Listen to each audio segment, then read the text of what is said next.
Assalamualaikum warahmatullahi wabarakatuh dan salam sejahtera. Selamat bertemu kembali dengan saya Suparman Tampuyak dalam kajian atau pembahasan tentang kalimat efektif. Saudara-saudara dan teman-teman dimanapun berada, setiap gagasan atau pikiran ataupun konsep yang dimiliki seseorang pada prakteknya harus dituangkan ke dalam bentuk kalimat. Tanpa teori pun seseorang dapat membuat kalimat, akan tetapi apakah kalimat yang dibuatnya itu sudah benar? Kalimat yang benar pertama-tama harus memenuhi persyaratan gramatikal. Saudara-saudara, hal ini berarti bahwa kalimat itu harus disusun berdasarkan kaidah-kaidah yang berlaku. Kaidah-kaidah tersebut meliputi unsur-unsur penting yang ada di dalam kalimat, atau aturan-aturan tentang ejaan yang disempurnakan dan cara memilih kata dalam kalimat. Unsur-unsur penting yang ada di dalam kalimat meliputi subjek, predikat, objek, dan pelengkap. Dan aturan-aturan tentang ejaan yang disempurnakan itu diantaranya adalah tata cara kita menulis ejaan atau menulis huruf kapital, penempatan tanda-tanda baca, dan lain sebagainya. Dan yang ketiga adalah cara memilih kata di dalam kalimat. Pada prinsipnya memilih kata di dalam kalimat itu kita merujuk pada syarat ketepatan dan kesesuaian. Saudara-saudara, mari kita simak kalimat berikut ini. Wahai Nona, sudilah kiranya Nona memberitahukan kepada saya berapakah gerangan harga satu butir telur ini. Saudara-saudara, secara gramatikal kalimat di atas tidak salah. Kalimat di atas tidaklah wajar bila digunakan saat berbelanja di pasar, misalnya di pasar Simpong. Baik, saudara-saudara, unsur-unsur di dalam kalimat diantaranya, unsur-unsur di dalam kalimat itu antara lain subjek, ciri subjek. Subjek dapat berupa kata benda atau nomina, kelompok kata benda atau frasa nominal. Misalnya, Bandung merupakan subjek. Pernah menjadi lautan api. Kemudian Gunung Merapi juga termasuk subjek dalam bentuk frasa nominal. Misalnya Gunung Merapi berdekatan letaknya dengan Gunung Merbabu. Kemudian unsur penting di dalam kalimat yaitu predikat.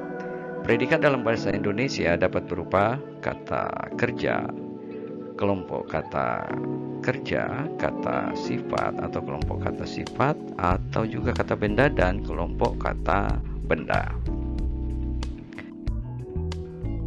Saudara-saudara, mari kita lihat contohnya. Misalnya, Pak Niko mengajarkan matematika. Predikat dalam kalimat ini adalah verba. Pak Niko sedang mengajarkan matematika. Predikat dalam kalimat ini adalah frase verba, yaitu mengajarkan matematika. Bapak saya dokter, predikatnya adalah nomina atau bapak saya dokter gigi. Dokter gigi adalah frase nomina, sedangkan bapak saya dokter merupakan frase nomina. Predikatnya di sini adalah dokter. Kemudian ciri pelengkap. Pelengkap dapat berupa nomina atau frasa nominal, atau juga frasa verbal dan adjektiva atau frasa adjektiva. Saudara, mari kita lihat ciri-ciri kalimat efektif. Ciri-ciri kalimat efektif yang pertama adalah kesepadanan, kedua kepararelan, ketiga kehematan, keempat kecermatan, kelima kepaduan, dan yang keenam adalah kelogisan. Kesepadanan. Kesepadanan adalah keseimbangan antara pikiran atau gagasan dengan struktur bahasa yang dipakai. Ciri-ciri kesepadanan yang pertama, kalimat mempunyai subjek dan predikat yang jelas. Kejelasan subjek dan predikat suatu kalimat dapat dilakukan dengan menghindarkan penggunaan kata depan, di, dalam, bagi, untuk, pada, di depan subjek. Jadi untuk membuat kesepadan kalimat ya kita tidak perlu menempatkan preposisi atau kata depan di depan subjek itu sendiri. Mari kita lihat contohnya. Di dalam keputusan itu merupakan kebijaksanaan yang dapat membantu keselamatan umum. Kalimat ini tidak sepadan karena diawali dengan kata di dalam. Baiknya, kalimat ini menjadi keputusan itu merupakan kebijaksanaan yang dapat membantu keselamatan umum. Kemudian ada juga contoh kalimat berikut ini. Kepada hadirin dimohon berdiri. Kalimat ini tidak sepadan. Alangkah baiknya kita perbaiki menjadi hadirin dimohon berdiri. Kemudian, ciri yang berikut, tidak terdapat subjek ganda. Nah, di dalam kalimat agar sepadan itu kita tidak perlu menempatkan subjek itu berkali-kali. Misalnya pada kalimat ini, orang itu wataknya jahat. Kalimat ini tidak sepadan karena subjeknya ganda. Subjeknya antara lain yaitu orang itu dan nya. Maka kelihatan di situ terdapat subjek yang ganda. Orang itu berwatak jahat atau watak orang itu jahat. Kira-kira demikian perbaikannya. Oke, jadi kalimat orang itu wataknya jahat terdapat dua subjek, yaitu orang itu dan nya yang menerangkan orang itu. Sehingga kita perbaiki menjadi orang itu berwatak jahat atau watak orang itu jahat. Selanjutnya, penggunaan kata penghubung intra kalimat. Nah, beberapa contoh kata penghubung intra kalimat antara lain seperti sehingga dan atau lalu kemudian sedangkan bahkan. Nah, kata-kata penghubung tersebut itu digunakan pada kalimat tunggal. Misalnya kita lihat contoh berikut ini. Kata penghubung intra kalimat yang tidak tepat. Kami datang agak terlambat sehingga kami tidak dapat mengikuti acara. Kata sehingga di sini berfungsi menghubungkan antar kalimat. Kita lihat kami datang agak terlambat, titik, adalah kalimat pertama. Sehingga kami tidak dapat mengikuti acara pertama, titik.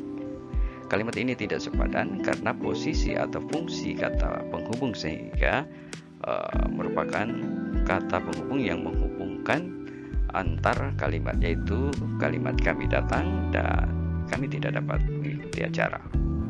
Sebaiknya kalimat yang baik adalah kami datang agak terlambat sehingga tidak dapat mengikuti acara pertama. Kemudian yang berikut adalah keparalelan. Keparalelan adalah kesamaan atau kesejajaran bentuk kata yang digunakan dalam kalimat itu. Artinya jika bagian kalimat itu menggunakan kata kerja berimbuhan di, bagian kalimat yang lainnya pun harus menggunakan di pula. Jadi harus ada keparalelan di sini, yaitu di dan di misalnya. Kita lihat contohnya berikut ini, saudara-saudara. Kakak menolong anak itu dengan dipapahnya ke pinggir jalan. Semakin berumur, seharusnya manusia itu semakin bermoral, bijaksana, dan tanggung jawab. Kita lihat kalimat pertama. Kalimat pertama tidak ada keparalelan antara menolong dan dipapahnya. Semakin berumur, seharusnya manusia itu bermoral, bijaksana, dan tanggung jawab. Oke, mari kita lihat kalimat perbaikannya. Perbaikan kalimat di atas sebagai berikut. Kakak menolong anak itu dengan memapahnya ke pinggir jalan. Jadi predikat di sini mempunyai imbuhan menolong dan memapahnya. Semakin berumur, seharusnya manusia itu semakin bermoral, bijaksana, dan bertanggung jawab. Berumur, bermoral, dan bertanggung jawab. Kemudian, kehematan dalam kalimat efektif adalah menghindari penggunaan kata atau frasa atau bentuk lain yang tidak perlu, sejauh tidak menyalahi kaidah tata bahasa dan tidak mengubah makna. Cara penghematan yang pertama adalah hindari penggunaan superordinat pada hiponimi kata. Misalnya, ia memakai baju warna merah. Ia dilahirkan pada hari Jumat, tanggal 15 bulan November tahun 1985. Kata warna sudah identik di dalamnya, merah, hijau, kuning, dan seterusnya. Ia dilahirkan pada hari. Hari itu sudah mengandung nama-nama hari, diantaranya Jumat. Tanggal juga demikian. Bulan November. Bulan sudah mengandung nama-nama bulan, diantaranya November, dan begitu juga tahun. Nah, kalimat ini harus kita perbaiki menjadi Ia memakai baju merah. Ia dilahirkan pada Jumat 15 November 1985.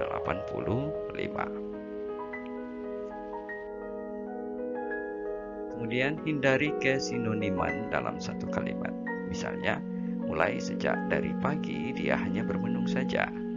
Agar supaya lulus dalam ujian, kamu harus belajar lebih giat.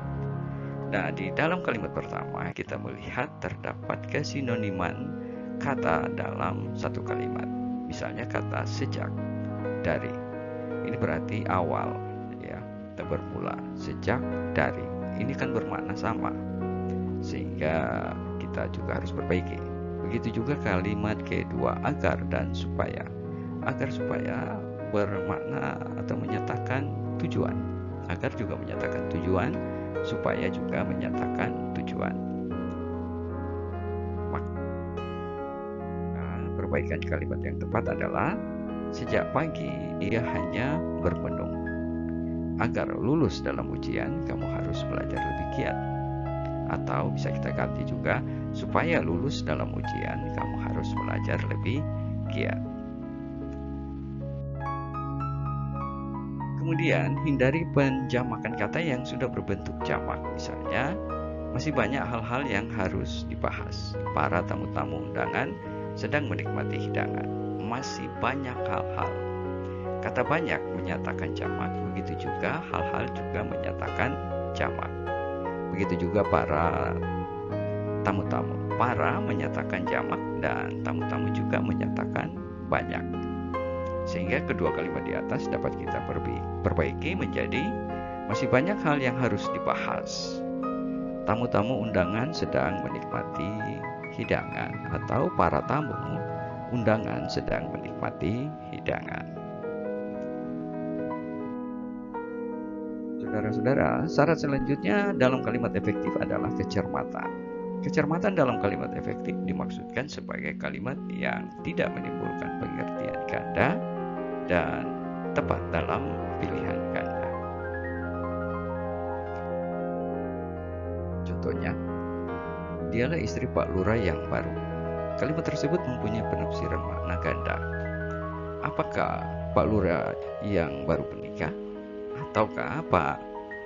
Ataukah baru dilantik menjadi Pak Lurah, atau seseorang yang baru dilantik menjadi lurah? Nah, perbaikan kalimat di atas sebagai berikut. Dialah istri Pak Lurah yang baru. Kalimat ini bermakna Pak Lurah baru menikah.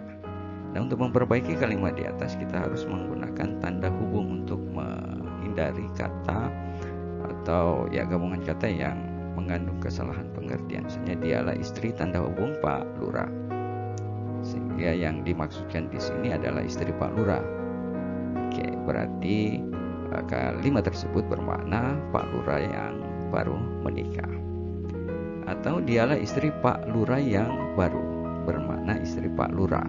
Artinya dialah istri, merupakan gagasan ya, Pak Lurah garis datar yang baru. Pak Lurah yang baru bermakna istri Pak Lurah. Oke. Selanjutnya saya suka melihat pertunjukan wayang kulit. Kata melihat pada kalimat kata melihat pada kalimat di atas ini kurang tepat, sehingga perbaikannya menjadi seperti di bawah ini. Saya suka menonton pertunjukan wayang kulit. Jadi lebih tepat kita menggunakan kata menonton. Kemudian kepaduan. Salah satu syarat kalimat efektif yaitu kepaduan. Kepaduan dalam kalimat efektif dimaksudkan sebagai kepaduan pernyataan dalam kalimat itu sehingga informasi yang disampaikan tidak terpecah-pecah. Nah, saudara, mari kita lihat kalimat berikut ini. Kalimat ini sebenarnya bertele-tele. Jadi kalau kita lihat kalimat berikut ini, penetapan bahasa kesatuan kita sangat mudah. Pada mana masing-masing perjuangan, di mana rakyat Indonesia yang tersebar dari Sabang sampai Merauke yang senasib seperjuangan serta satu cita-cita. Maka karena kesadaran tadi disertai pemikiran, maka rakyat Indonesia menetapkan bahasa nasional tersebut sebagai bahasa kesatuan. Kalau kita melihat kalimat-kalimat yang ada di dalam paragraf ini atau dalam kalimat ini sangat tidak kita pahami karena bertele-tele. Oke, mari kita lihat perbaikannya. Penetapan bahasa Indonesia sebagai bahasa kesatuan kita sangat mudah. Hal itu berarti masih menjelaskan kalimat yang pertama. Disebabkan oleh karena pada masa-masa perjuangan, rakyat Indonesia yang tersebar dari Sabang sampai Merauke merasakan senasib seperjuangan serta satu cita-cita. Dengan kesadaran itu dan disertai pemikiran yang mantap, rakyat Indonesia menetapkan bahasa Indonesia tersebut sebagai bahasa kesatuan. Maka kalimat yang tadi bertele-tele perbaikannya yang seperti ini. Baik. Selanjutnya, kalimat yang padu dapat menggunakan pola aspek, agen, dan verba secara tertib dalam kalimat-kalimat yang berpredikat personal. Surat itu saya sudah baca. Kalimat tersebut tidak menunjukkan kepaduan karena aspek terletak di antara agen dan verba. Nah, kalimatnya itu harus diperbaiki menjadi surat itu sudah saya baca, bukan surat itu saya sudah baca. Kemudian kalimat yang padu tidak perlu menyisipkan kata antara predikat, kata kerja, transisi, dan objek penderita. Jadi kita tidak perlu menyisipkan sebuah kata di antara predikat kata kerja, transisi, dan objek penderita. Misalnya, mahasiswa harus menyadari akan pentingnya perpustakaan. Nah, di sini yang menyisip yaitu kata akan. Sehingga perbaikannya menjadi mahasiswa harus menyadari pentingnya perpustakaan. Oke, jadi jelas di sini mahasiswa harus adalah subjek, menyadari predikat, pentingnya perpustakaan adalah objek.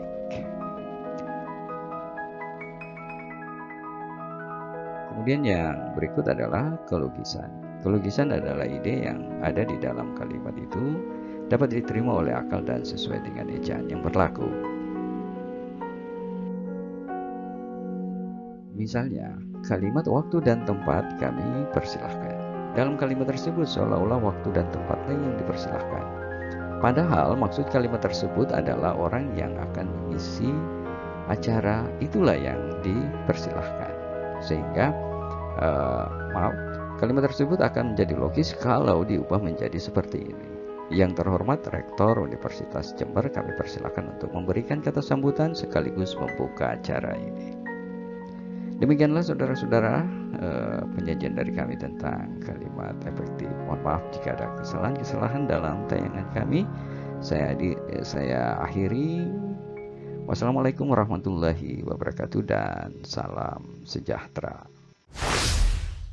Terima kasih, salam hangat dari saya Suparwan Tampuyak. Jangan lupa subscribe, komen, dan bagikan.